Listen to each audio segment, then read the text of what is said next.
My name is Walter Peters, and we're going to talk today about traders who make big pips. And what my hope is, in the first sort of half, or even possibly even less than that, of this webinar, I will talk about this topic and things that we can do as traders to change our mindset so that we're ready to make big pips. And then in the latter half, we can go ahead and look at the charts, and I'll give you a simple trading system that we could use if we were looking to make big pips. Okay? So hopefully that makes sense to everybody. All right, so I'm going to go ahead and start, and I've got a little slideshow right here. So let me go ahead and go. And can you see my slides? My first slide here, right now. Yes. Okay, cool. Excellent. Just wanted to make sure. I'm sure you're getting this from a lot of the other presenters, but I just want to make sure it's good. And I'm pretty sure, yes, you see it. It says Tony and Raul and Dahanji. Great. Okay. Okay, so what do I mean by big pips? Obviously, it's a certain thing about people, and I'm no exception, where we feel like even though things may be going well, there could be something better, right? There could be something more. And I guess it's just sort of part of human nature. If someone has a job and they're making, I don't know, 200,000 euros a year, they feel like, wouldn't it be great if I was making 250,000 euros a year? And the same sort of thing happens in trading. Even if a trader is making pretty good returns, a lot of traders will think, well, wouldn't it be better if I were making even better returns? And so that's really what this is all about, is those traders who are able to do better. And what is it about those traders that enables them to do quite well? And what I have here is just a few things that I've noticed amongst traders who do much better than sort of your average trader, and what they have in common, and how we can use what we know about those traders to improve our trading. So that's really what today's webinar is all about. It's getting over the hump, getting to that stage where, it's big pipping. It's making big pips. And for me, I can recall the time when I became a break-even trader. To me, was the greatest thing ever. I thought that because as a losing trader for years and years, I thought that it was impossible to make money, or it was going to be very difficult, or something like that. And in hindsight, I can see that what I was doing is basically cycling through a lot of different trading systems. And it wasn't the right way to go, obviously. And I'm sure many of you have also seen many different trading systems come and go. Well, when I got to that stage where I was using one trading system, and it was basically a break-even trader, so I wasn't losing anymore. To me, that felt like the biggest thing ever. It was the best reward. It was the best result. It was something that I just couldn't believe. And so for me, that was a big win. Well, I think for traders who are making money, getting over that hump of whatever it is, it doesn't really matter what it is. It might be, getting over the hump of making, more than 2% a month. It could be getting over the hump of making more than, 80% a month, or more than 5% a day, or whatever on average. Whatever that sort of barrier, or that goal, or that level that a trader's looking for, that's what I look at in terms of making big pips. So it's relative to what you're used to and where you're at. Now, what I would like to do is ask this question, and please be honest. It would be best for everyone if you're honest. Is there anyone here who will admit to me that they recently came into contact with a very wealthy person? And will you tell me what you thought when you came into contact with that very wealthy person? Preferably someone that you didn't really know that well. Has this happened to anyone recently, like in the last month or so, that you're willing to? Mike S says a bit of envy. Yeah. Adi says, I wish I could do that. Manoj says they must be clever. Mike says a bit of admiration also. Colin says, how did they become wealthy? Anna says respect. Well, the reason I'm asking, and this is going to come back sort of full circle at the end of this, is because what we think about other people who have achieved something that perhaps we've been unable to do says a lot about our approach or our likelihood of getting to that same spot.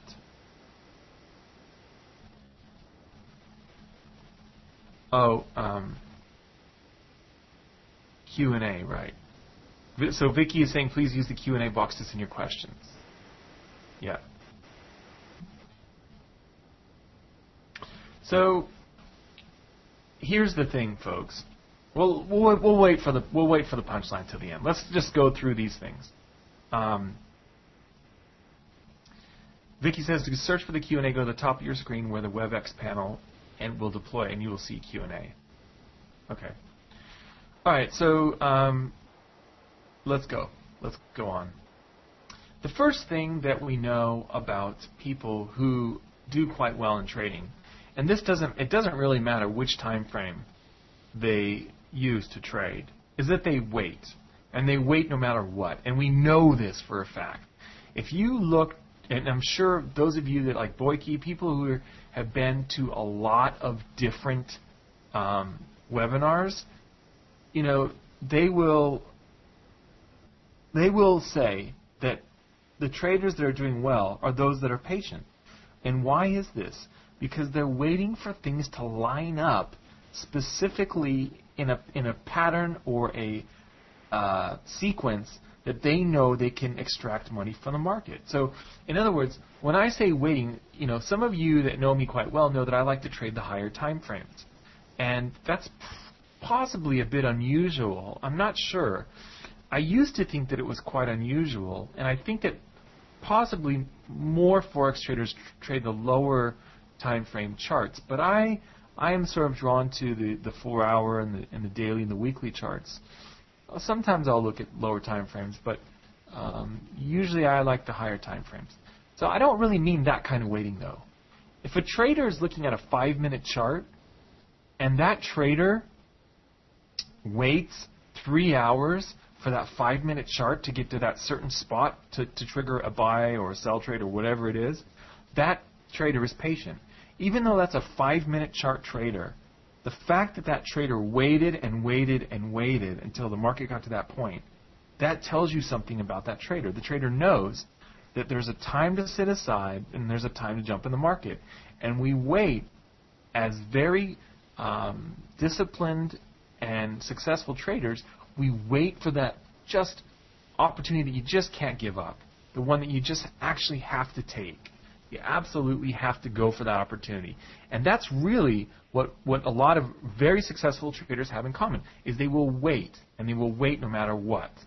It doesn't matter what anyone else thinks. See, I used to think when I first started trading 12 years ago, trading Forex, everybody was in the United States was trading stocks in the late 90s, but that was a little bit different because it was just sort of an internet bubble thing going on. So everyone was making money doing that. I didn't really consider that trading, but when I started trading Forex, I thought, well, a Forex trader would sit down, look at the charts, and then immediately take a trade because a Forex trader would know what to do. Well, that's not what I believe anymore, and I'm not alone. A lot of other traders believe that, no, actually what you have to do is you have to wait for the market to fit exactly the pattern or precisely the sequence of events that need to occur. It doesn't matter whether you're a naked trader like I am or whether you're trading with indicators. The point is this: you must wait until the market gives you exactly what you're looking for, which is a high probability setup. And the very best traders will do that. The second thing that a lot of very successful traders do, and you know, in the last week, I've had the greatest. The reason why I do this is because I love to get these emails from traders who say, you know what, I'm going so well. And it's great. It's great. I got, in the last week, you wouldn't believe the emails I've received from traders who say things like, I'm offering my trades on a signal service site that has 16,000 traders, and I'm in the top 1.5%. Or another trader who said, you know, my statement is on a website and I'm number 1 out of all of the traders listed there. You know, and these sorts of emails that I get. or the trader who quit his job and started managing money and now manages millions of dollars. Yeah, sorry, Ruben, it's totally different now. You're right. Sorry that you made it late. It's a new system, and it's actually quite good. But we're all getting used to it, and it's really, really good, Ruben, so I'm glad you made it. So that is what they have in common. Those traders who do really, really well, I've noticed that they test, and they test a lot. And what do I mean by testing? I mean you go back on the charts and you advance one candle at a time, and you're MetaTrader by hitting the F12 key, or you use Forex Tester, which obviously you can get through FX Street for a discount, or through me for a discount, or whatever. The point is, those people who sit down and test do quite well. And in fact, I've offered, when I talk to other traders, I say, well, have you ever looked at this system? And then I'll say things like, well, don't trade it now, go ahead and test it. And the successful traders all say one thing to me, which is, there's no way I would test your system, or, no offense, but your system or anyone else's, if you give me that system, unless I trade it first. That's very common. These traders know the way to make money is to test it, to vet the system, and then go ahead and slowly work into the live market. The other thing that a lot of traders do is they get good at something, and then they do it over and over and over and over and over and over and over and over, just like this fellow here. I don't know if he's like a quality control guy in the assembly line with these bottles or what, but the point is that he's pretty good at what he does. I'm sure of it, because he does it all day long, and he does it over and over again. And that's one thing that a lot of successful traders do. They get good at a certain system, or maybe they've got a few under their belt, and they do it over and over again. Does that mean that they learned all 17 systems at once? Usually not. Usually they get really good at one system, and then they build on that, and they add another one, and they add another one. And sometimes they're even derivatives of the same system. So the original trading system has a bunch of different additional ways of trading it, all that are different, but have all come from sort of the same family. And that's very common. So that's something that we see in a lot of very successful traders. They specialize in something, and then they just do it over and over again. Good trading is boring, and I've heard that again from traders who've quit their jobs and they're living someplace nice because they want to live there, not because their job is there, and they say, you know what, you're right, good trading is boring. It's very boring. The other thing is that as a good trader, we need to find a way to relax. We need to get good at getting away from the charts. And here is something that I would recommend.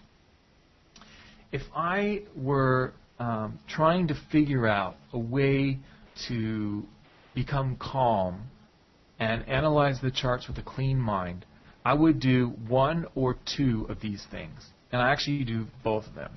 One is to find some sort of quiet time, or even maybe if you're into things like meditation or hypnosis, to spend time doing meditation, to spend time doing self-hypnosis, something where you're just, or even just lying down in a comfortable chair or in a bed away from the world for 10 minutes every day. And that, just that alone time itself will do a lot of good for you as a person. And you'd be surprised at how much it can help you. The other thing you can do is you can exercise, whether it's swimming laps or going for a run or a brisk walk or any of that stuff. The best thing you can do to improve your mood is to take a 15-minute brisk walk. There's nothing better. And the psychology research backs that up. If you really want to get yourself in a good mood before you sit down and analyze your charts, go walking for 15 minutes like you're late for something, and then sit down and analyze your charts. That's the absolute best thing you can do, hands down. But I would recommend perhaps doing both. You could, for example, go on sort of a meditative walk where you're walking and you're thinking and you're playing with ideas in your head. I read a book about a bank trader, a forex trader in Australia who did that every day to work. He started walking further and further on his way to work just because he wanted this alone time where he was basically doing this meditative walk. So you can combine the two. That's another thing you can do. And the last thing that I would suggest, the last thing that a lot of very successful traders have in common, and this is not just for traders, it's for everybody, is that we want to remove the ceilings from our lives. And in other words, what is it about our thinking that affects our trading? And this is where that first question comes from. When I asked you at the beginning, when you saw somebody who was wealthy and what you thought about them, the answers I have here were a bit of envy, I wish I could do that, they must be clever, a bit of admiration, how did they become wealthy, respect. These are the sorts of things that come up. And this is what it tells. The reason, and if you took time to answer that question, here's where the payoff comes for you. Because that tells you what you think about wealthy people, right? So if you're envious of a wealthy person, right, if you think they must be clever, for example, and you don't think that let's say that you don't consider yourself wealthy, and you don't think that you're, and you think that, let's say, you don't think you're wealthy, and you think wealthy people are clever, well, what does that say about you? You're essentially saying, well, I don't think that I am clever, right? Or if you say that, if you think, well, wealthy people must do something wrong to get that money. They must have to be mean or hateful or spiteful or cheat or lie to get that money. What does that say about you if you're striving to become wealthy? You must compromise your morals in order to become wealthy, right? That's essentially what that says. So this is what I mean by ceilings. There are two types of ceilings. One is a ceiling of lifestyle or of a moral ceiling, which is if wealthy people are immoral, then I must become immoral to become wealthy. That's a ceiling. And I've got to take that down. If I want to get to the point where I can join that club, I've got to pull that ceiling down. I've got to get it out of my way.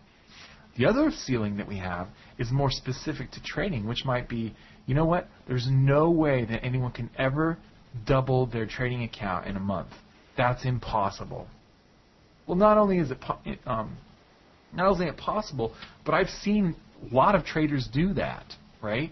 It happens. Now, is there a certain mindset that you need? Absolutely. You've got to remove that ceiling. If there's something in your thinking, like if you're thinking, you know what, there's no way that anyone can do X. Well, that's a ceiling. Or all people who do this have X trait. That's another ceiling. That's something that's holding me back. And what's really sad to me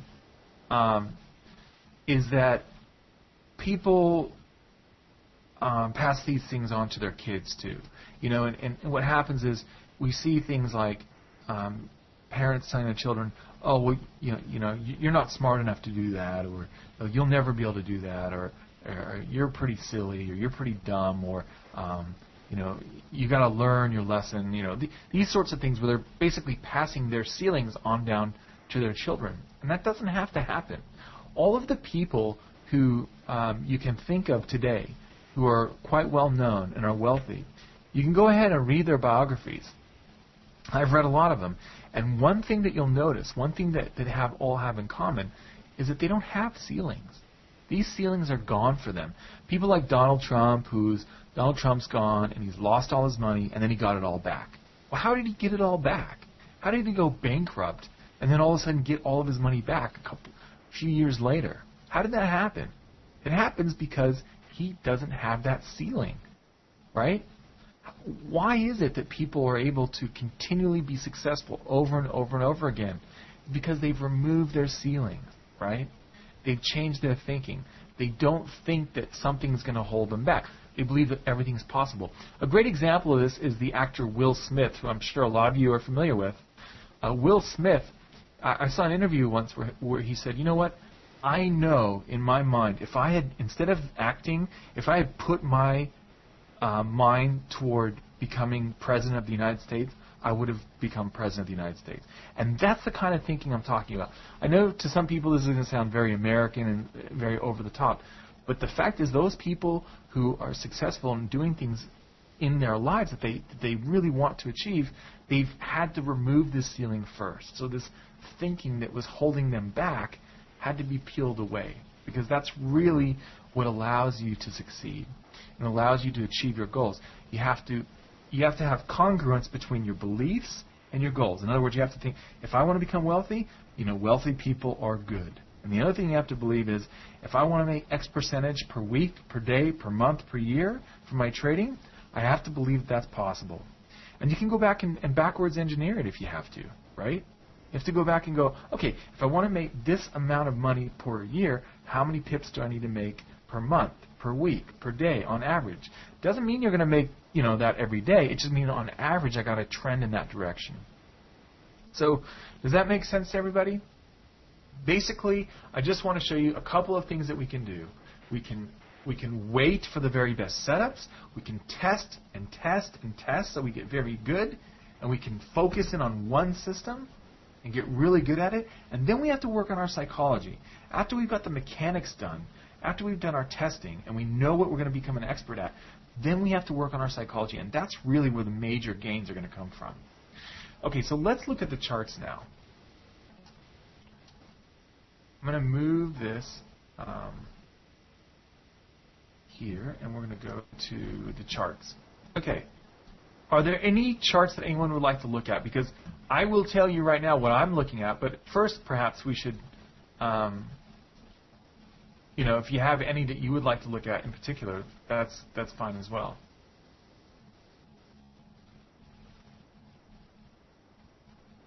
AUD is good, says Mike S. Okay, cool. Yeah. So here's the deal on the AUD. Addy says AUD is good. All right. The AUD is, I'm hoping, obviously the AUD is in a downtrend. We've been looking to sell this pair ever since this kangaroo tail up here. But the major news to me was not that the market fell from this area here where the kangaroo tail was. The major news to me was that the market was able to break through this area here, 103.30, right here, and actually last week breaking through 102.30 as well. So 103.30 right here and 102.30. That's the major news to me. So what I would love to do with this pair is, now it still has 101.30 to come up, and that's another spot, but to me, getting below this 102.30 level, which is this sort of burnt red area here, that was the major news to me. And so, to me, I want to sell this pair whenever I get a chance. And so this is what I'm looking at, is I'm looking at seeing the market get back up. Hopefully it will happen during the early part of the old New York session, is we'll see it get up to this area. If it does, I'd love to sell it right there. That would be that's my dream right now. If you can get to 102 and print a bearish candle, I'll sell it. Now I do think it has come down a little bit here, but we have had a nice push up off the open here in Europe, and so it's possible that it could fall away from here. But I actually think we're going to see a little bit more bullish action here. We'll have to keep a look on it and watch it. But I think a touch over the next day, this next 24 hours, I suspect, around 102 would be a great place for me to sell this. So I'm really kind of holding out for that. Now, I promised you that I would show you a really simple way to take positions. And let me show you. This is how I would do this. Is I would wait for a strong trend, okay? And we clearly have one here on the Aussie dollar. And then I want to see a giant candle in the direction of the trend. So I'm waiting for these little pullbacks. Let me show you.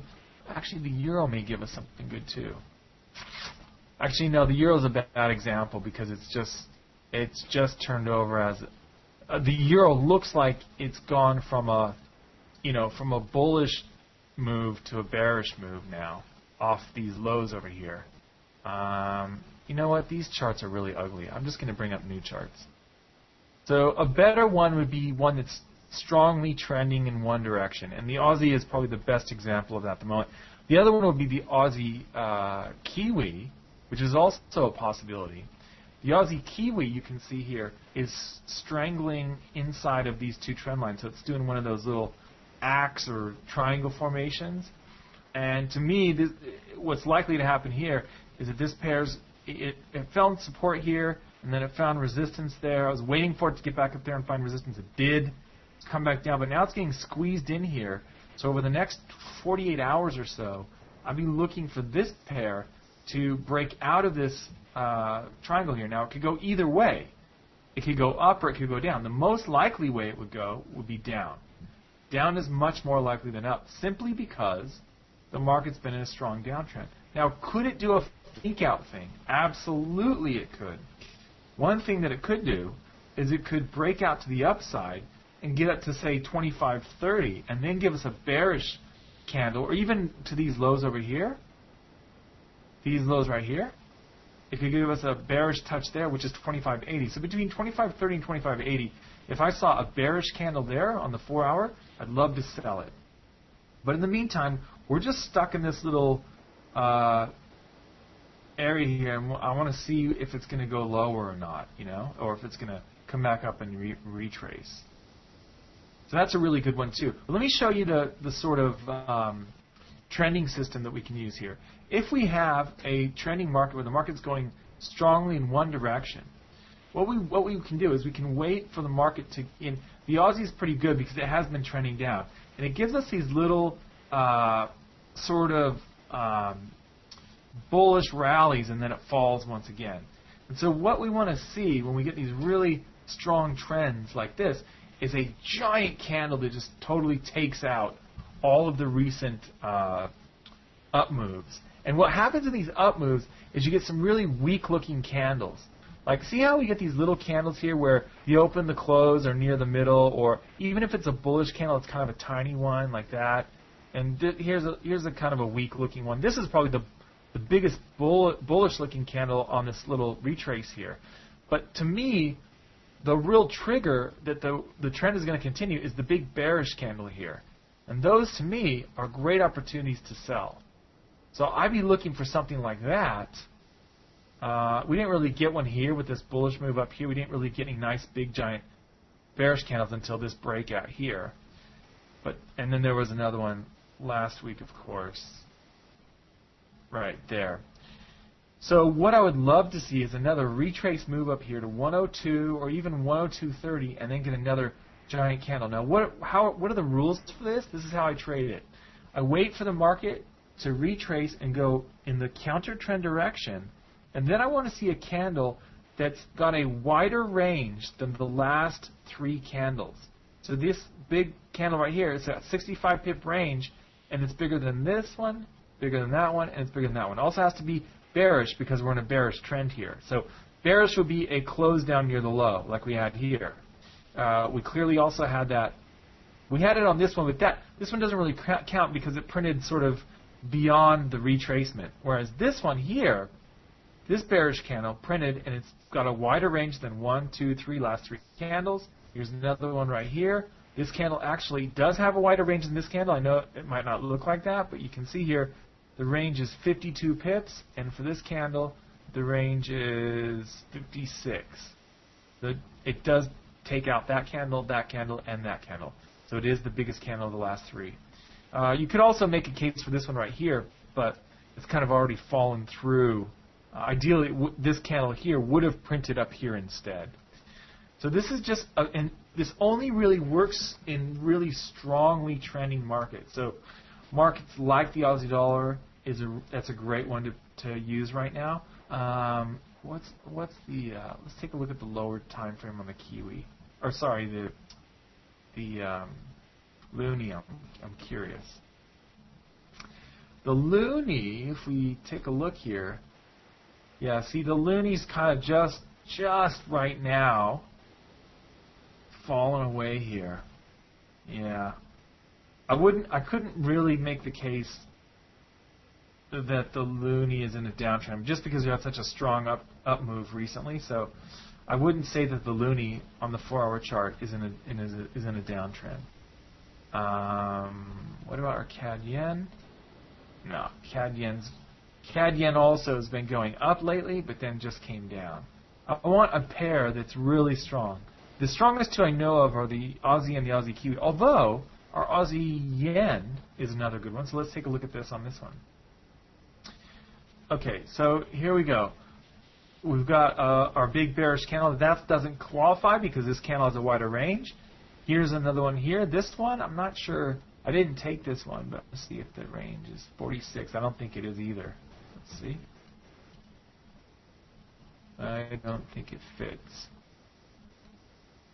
No, this blue candle's too big, so that wouldn't have qualified. Here's a brilliant one because you actually get a kangaroo tail and then you get your big bearish candle, which is great. Here's another one here where you actually get one right here. Where would you put your stop on this? If you were trading this with the trend retracement, how would you put your stop on it? I would just put it above the high, right? So this candle right here, bam. It's the widest candle I've seen in 1, 2, 3 candles. It's with the trend. So after the weak retrace, we get a big bearish candle. It's with the trend. Put the stop above the high, right here. And it came back down. You can see it didn't stop out here, and it did actually get all the way down to where the recent lows were right there, which is a great place to me to take profit. Here you have another one right here. Boom, right there. Stop loss above the high. And it came all the way down to the recent lows here as well. It's very simple and it's very powerful for people who want to go with the trend. And believe me, it's so much easier when we go with the trend. Way, way, way, way easier when we go with the trend. What's another strongly trending pair? Actually, there are a few on the euro pairs. The Euro Kiwi is interesting because it's actually been going up. Well, the reason why the Euro Kiwi is weird is because it had this strong uptrend and then it sort of just faded over here, and now it's sort of back on top of it. So I wouldn't go with the buy until today closes. So let's say I wanted to use this system on the Euro Kiwi. I'd actually wait to make sure that the market doesn't close back below this support and resistance zone. See where we have these highs right here? I'd wait and see what happens today. Like if we get a nice long tail and the close is up near the high, that would be good. And then tomorrow I'd be looking for, tomorrow and onward I'd be looking for more bullish setups here. Jeremy says, would you say the Euro is in a strong uptrend? Would the 4-hour big candle on Friday have been an entry? I would actually say up until today, the euro has been in a strong uptrend. I would say today, I think we're in a bit of trouble. And let me bring up a pure chart here. I've got way too many things going on in that chart. The easiest way to show you what I'm talking about is to do this. If I go like this and I say, okay, here's my euro, I would say that my euro was in a very strong uptrend until today. If today closes like this, we have an absolutely brilliant, and this is like one of those believe it or not sell signals. Because what's happened here is, okay, let's back it up here. Let me show you the critical spots on the chart. The most critical spot on this chart, closest to recent price action, is, in my opinion, 1.3050. Does everybody see why I'm saying that? The most critical spot on this chart is by far, not even close to the current price action, is this spot here because of all of these touches. All of these touches. Look at this. Boom, boom, boom, boom, bam, bam. All of those touches identify this 1.3050 level, which is, by the way, where we spiked through on Friday with the non-farm payroll. That is by far the most important spot on the chart to me. And when I say I don't mean the most important spot on the chart. I mean the most important spot on the chart, closest to recent price action. That is the place. Now, when it broke through here a couple weeks ago, it looked like the market was going to break through, come back down here, settle here, especially given these three candles, right? But then it didn't. It fell back down, and it made another move up. And if today is a bearish candle, this is a great possibility. For those of you that, I mean, there's lots of different ways. Yeah, exactly. So, what Dahanji says is, Colin says he's short the euro. Awesome, Colin. What Dahanji's talking about is, some of you may have heard of the old Gartley method or whatever. That's kind of, I think, what you're getting at, right, Dahanji? Yeah, so we've got a move here of about 270 pips from the low here to the high here. So, yeah, exactly. So we could look for 270 pips here, which would put us magically really close to these highs right here, which, if we go back in time, it's going to be right about here, actually. Hang on, let me just make sure I got this right. 275 pips, yeah. So we're looking at putting at right about there, yeah, just slightly lower. Right around the 2785 level. And if I go back here and see 2785, oh, look at that. The market came down here, came back up, touched it, gave me the big bearish with the trend signal, and then it fell. Oh, and look at this over here, 2785. Oh, magic. The market came down here, it paused, it broke through, tried to get back up, found resistance, fell back through, and then finally got through. If I go back even further, I'm sure I'm going to find more touches on this 2785 level. Those aren't so clean. That's a brilliant one right there. These are a little bit tricky. Now, if you look at the line chart, it'll get a little bit nicer. A touch there and a touch there. And that gets a little sloppy right there. It's not ideal. Another one right here, touch on the way down. So clearly, that's another level. So I wouldn't be surprised. Now, to me, it all hinges on what today's candle does. Today's candle has to be a bearish candle. If it does, so this is a long-winded way of saying, Jeremy, I would say that the euro was in an uptrend, but it's to be determined. Okay? If today ends up a big bearish candle as it is right now, or even if it closes, say, like 29.60, or 29.65, somewhere around there, that would be, to me, because what is my line chart going to tell me? It's going to say boom, a top, and then bam, a weak double top. Wasn't able to get all the way up there, and it's falling away. And I would say it's at least headed to 27.85. So to answer your question, I would say that there's on the euro, there's no trend. I would not say uptrend. I would say it was an uptrend, and I'd say now it's totally something different. We don't know. It could just go sideways. Yeah. So there you go. And one real simple way of taking this trade would be if we get a bend in this line here, I could just sell it tomorrow on any kind of retrace, and I could put my stop loss above this high, or even a more conservative stop would be here. So let's say I get in on a retrace tomorrow, I might risk like 190 pips or something like that, or 100 or maybe 200 pips or something like that, if I'm able to get in a retrace.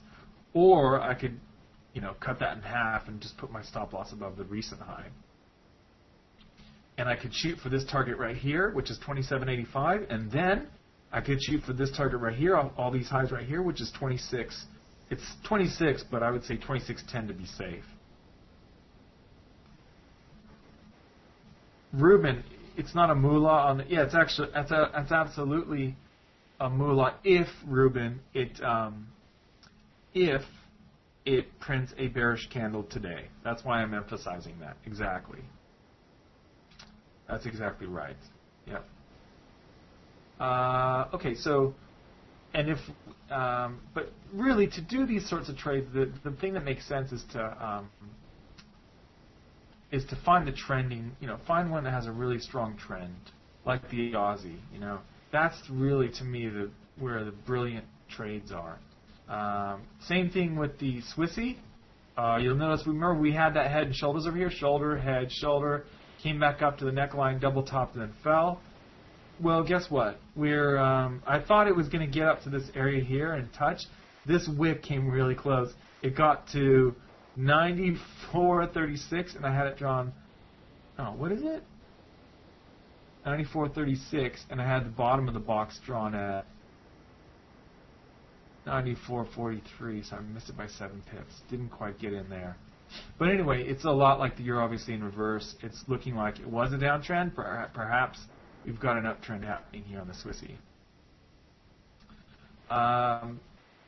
Other setups which are quite nice are for example, the Aussie Singapore. I love Singapore crosses because they just behave so well. You can see here the Aussie Singapore would be an absolute brilliant sell if it got to this level right here and printed a bearish candle right off all these lows here.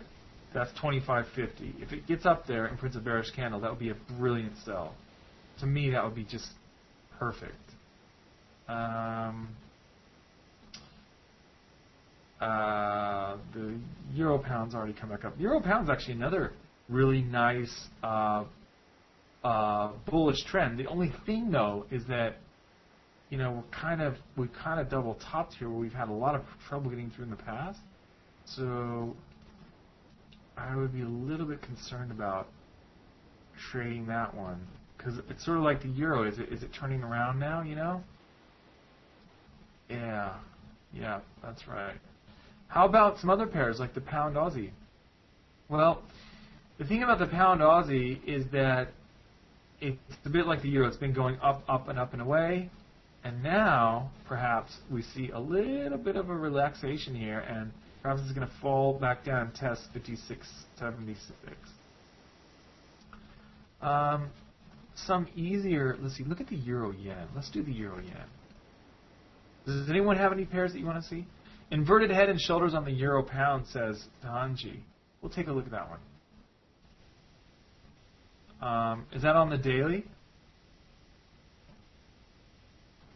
Inverted head and shoulders. So, which time frame, Hanji, are you looking at? Daily. So is it shoulder right here, head, and then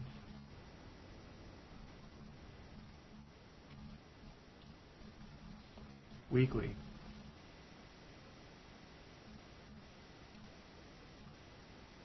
Oh, right, yeah, the weekly, yeah. Shoulder, head, shoulder, exactly. Yeah. That looks good on the weekly. Shoulder, head, shoulder. Yeah. Colin loves this better than HotCom. That's awesome. Okay, yeah, it's pretty cool. Yeah, so does everyone see what Hanji's talking about? This is what we would do. We have our shoulder, head, and shoulder. So this is how I would do it. I wait for the market to break out above 80.90, come back down, find support on 80.90, and give me a nice bullish candle. On a 4-hour or daily chart would be great. Daily chart would be great. So it still has to break through there, then come back down and retouch that neckline and then go. That would be cool. And you remember, that's kind of what we had on the old Swissy. We had shoulder, head, shoulder, came back down through the neckline, came back up and tested it. So we had one opportunity here, and the stop was up here above the shoulder. If it didn't go on this time, which it didn't, it actually double topped right here. Even if we had our stop above this candle, though, we didn't get stopped out. So even a very, very close stop here on this sell right here, which was about an 80 pip stop, still didn't get stopped out. And it did go all the way down to all of our targets, blah, blah, blah. So that's the kind of thing we'd look for in reverse on the euro pound, where we have the shoulder, head, and shoulder. We'd look for the euro pound to, that's well spotted. Oh, did I just kill that? That's all right. Let's go to the next chart. Euro yen, please. Michael, let's do it. What happened to my euro yen chart? I'll do a new one. The great thing about naked trading is you just bring up another chart whenever you want. Because they're so easy to generate. Euro yen is considered a major. Okay. Let's go here. Boom. And blue candles. Alright. So, Very similar to was it the euro we were looking at? I believe it was. So if we drew some sort of a fib thing, if that's your thing, not a big fib guy, but I have noticed that on these pairs, the 61.8% retracement is where we've been to. If today is a bearish candle, this is a pretty good looking short. We did look at the Aussie Kiwi earlier, but we can look at it again. So basically, this is a great short, right? So to me, I want to back it up here and go, well, where are my possible profit targets based on recent support and resistance? The obvious ones are going to be right here. Does everyone see those touches there, and there? And obviously, we have, to the upside, we have some resistance up there. We have some support right in this area, right there. And obviously down here. And I would even probably draw one right there because that little hole in the market plus that bounce right there. That's pretty cool. The euro-yen has been in an uptrend possibly until today. We'll see how this closes. But if this closes, we have clear targets to sell. The easiest way to do this is to wait for this daily candle to close. If it closes bearish like it is right now, then during the Asian session tomorrow, we might get a nice retrace up and then see it break further. And it's got several places to go to hurdle over. This level right here, which would be a target, a really close target at 90, at 100 even. And then we've got another one down here at 99. And then we've got to get through these lows down here at 97.80. But then 96.80 is pretty clear right there. That looks like a very nice setup to me. I like the look of that one. Deviant says he's bullish U.S. dollar, so agree with the euro shorts. Cool. What else? Any other charts? Who wants to see another chart here? I'm really bearish to the Aussie dollar, as most of you know who've been here before. I'm just waiting for a retrace up to 102 now. Oh, yes. Last chart, anybody? Boyke wants to see the South African Rand. I think I have it. Is it on here? Yes, there it is. Oh, you're kidding me. Here we go. Actually, we have to go, guys. I'm sorry. But the South African Rand is...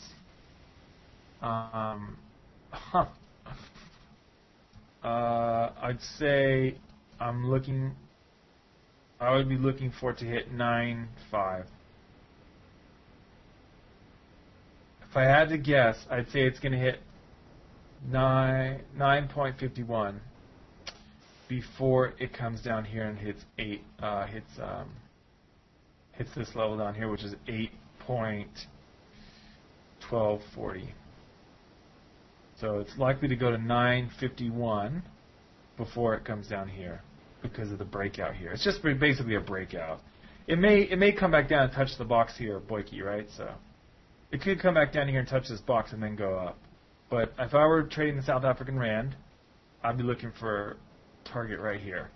That would be my target. Colin says your call on the Aussie interest rate was well done.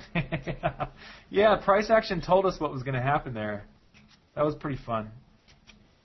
Price action told us that they were going to cut. Even though it was split, no one really knew what was going to happen. Thanks, guys, for your time, and thank you to FX Street. I really appreciate it. I hope you have a wonderful trading week, and I wish you very happy trading. Thanks, everyone. Thanks, Han.